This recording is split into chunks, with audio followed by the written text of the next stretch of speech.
Shalom bien-aimé dans le Seigneur, Dieu vous bénisse au nom de Jésus-Christ. Affaire de caisse d'épargne mystique, là, ça devient de plus en plus très sérieux. Je m'avais vous laisser ici un reportage des victimes de cette caisse mystique. Toutes mes économies, voilà la caisse. J'ai vu la vidéo d'une dame sur TikTok qui se plaignait de la caisse. C'est interpellé mon esprit, je l'ai percé ma caisse. Toutes mes économies. Cette vidéo continue de faire le tour des réseaux sociaux depuis quelques semaines. Il s'agit d'une femme ayant acheté sur Internet une caisse qui lui sert de réceptacle pour épargner de l'argent. Mais après une longue période d'épargne, l'argent aurait disparu à sa grande surprise. Si cet argent n'est pas la sueur de mon front, vous allez le manger, vous allez dormir peinard dans vos maisons. Mais si j'ai souffert pour gagner cet argent, et bien cette caisse m'a été vendue. Mais je laisse mon Dieu vous croiser sur vos chemins. Comme cette dame, elles sont nombreuses ces prétendues victimes qui se plaignent sur la toile de cette affaire de caisse supposée magique ou envoûtée. Et puis c'est vrai, hein? Voilà, regardez, c'est 10 000 seulement qui est sorti dedans. Elle a mis l'argent, Ça fout là, je ne crois pas. Cette dame, que nous appellerons Nathalie, est âgée de 30 ans et fait partie de ses prétendues victimes.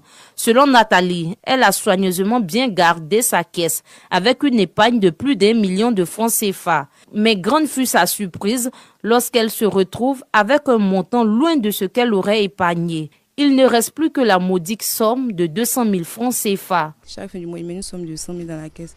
Maintenant, pendant 200 000 aussi, il y avait gratification, tout. Donc, il y a mis 200 000 ou 250 000 comme ça dans la caisse. Et souvent, même comme moi et puis mon ami, on se voit qu'il me donne l'argent, il met dans la caisse.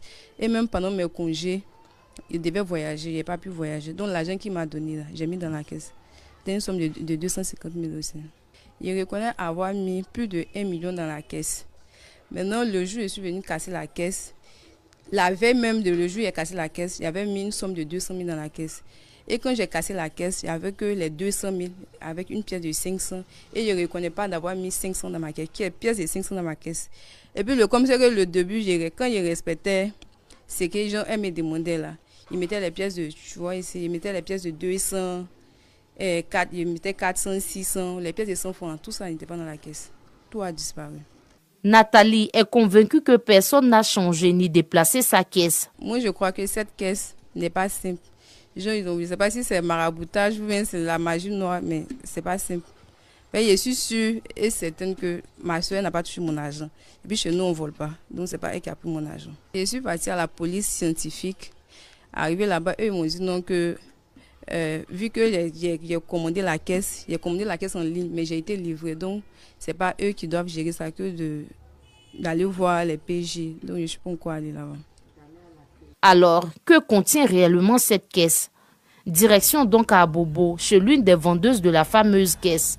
Asita est une grossiste et c'est avec elle que Nathalie a acheté son exemplaire sur les réseaux sociaux.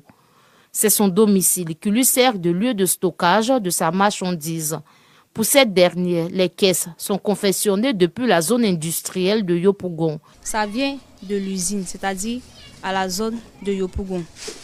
Ce sont des longs tuyaux. À l'intérieur de chaque long tuyau, il y a des références, c'est-à-dire il y a une feuille qui est collée à l'intérieur de chaque long tuyau. Ce sont des références, c'est-à-dire la largeur, la longueur et autres.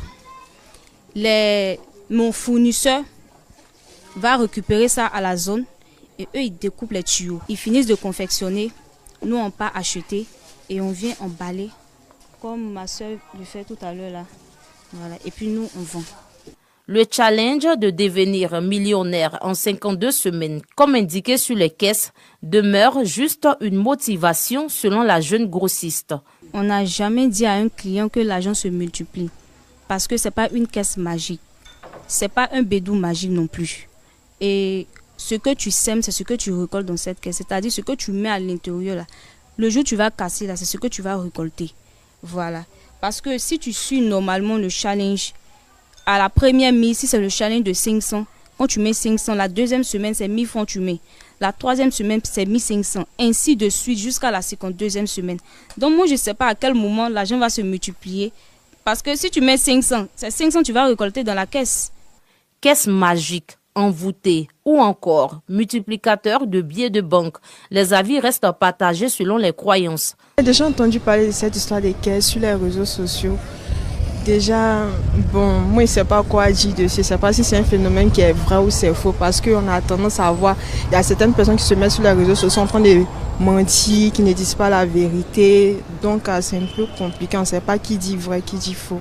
C'est possible que ça soit vrai parce que déjà avec cette histoire d'Agradio, avec le match au stade, tout ce qui s'est passé, les trucs mystiques qu'il y a eu, tout ça, je pense que c'est possible qu'il y ait vraiment des féticheurs derrière tout ça.